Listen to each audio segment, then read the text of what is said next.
And here we go. So, all right, I'm gonna start with a question. What would you call a system that looks like this, where there's a small group of people who all look alike, who probably have similar backgrounds, and who make decisions of vital public importance that affect you, your neighbors, your friends, everybody. And they do it all behind closed doors, and so you're just at the mercy of whatever it is they do. You probably wouldn't call that system a democracy.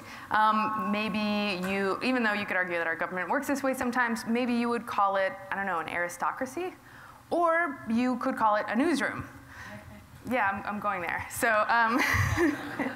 newsrooms, after all, provide a vital public service that affects everyone, and they pretty much work in this closed way that I just described, which is why I'm gonna argue that if the news media wants to be better for democracy, we need to become better at democracy. But before you get carried away with the implications of that, I'm not arguing that journalists need to become elected officials, although I would love to see the campaign slogans of everyone running for journalists. For instance, maybe David Fahrenthold would do something like, show your work to grow your work. Or Rachel Maddow, truth trumps Trump. Maybe our friends at PolitiFact would do something like capitalize on capital lies. Me, I would do something along the lines of questions, and I know what my logo would be, which would be a person punching an exclamation point to the point where it becomes a question mark. So I really look forward to hearing what your slogans would be over the course of the weekend. But anyway, I'm not arguing that journalists should be elected, and I'm not arguing for a particular flavor of democracy, although Wikipedia did show me there are many flavors I didn't know existed. I'm arguing for some of the basic principles that are inherent to all of these things. What if journalism could put representation, put participation more at the heart of what we do?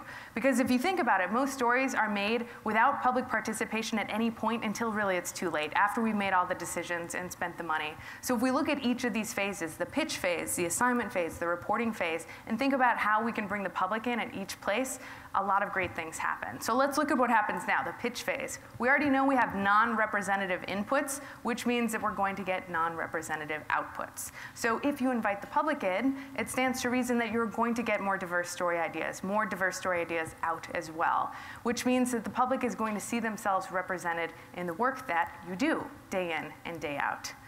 And so the next phase, in terms of talking about the assignment phase, what happens now is that when, oh, sorry, I had one more slide. Let me go back there. So you can do this in a lot of different ways. You can do this by asking the public for their questions, creating a community advisory council, even just going out into the world. And what this means is that the public is represented at your editorial table. They have a voice. They have stories that are relevant to them. So going to the assignment phase, right now, without the public, editors have to think about what's important to them and then look at these journalistic conventions to decide whether or not something is relevant enough for the public.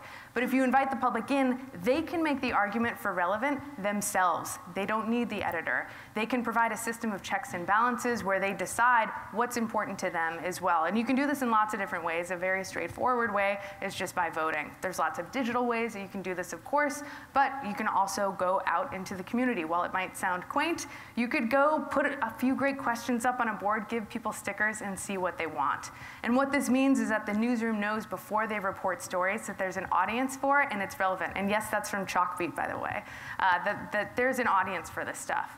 And so right now, how reporting works, of course, is that we keep everything behind lock and key until we're ready to put it out in the world. But if you open up your notebook, if you show what's going on, not only do you give the public an opportunity to see your work as it's going, but you give them an opportunity to contribute as well, whether that's their great ideas, the sources they might have, the expertise they have that is untapped. But more than that, it gives them the opportunity to see how hard your job is and how hard quality journalism is, which is one path forward to rebuilding that path for trust. And while this might sound all Pollyanna-ish, it's actually working. Me and journalists in 60 other newsrooms around the globe have reported more than 1,000 stories in this open way, and we're seeing that these stories attract much higher traffic to boot. So going back to this idea of kind of the report card of journalism versus government around democracy. Now, I wouldn't give our democracy an A+ right now by any means, but I still think that we can borrow some of these shared values and ideals and apply them to the work that we do.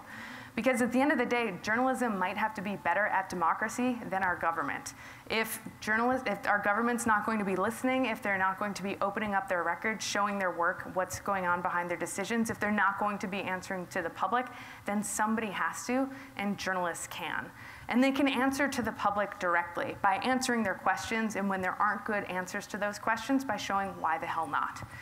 So in terms of democracy, we have a lot of work to do, but we can't afford to believe that the public is not worth the effort. Thank you.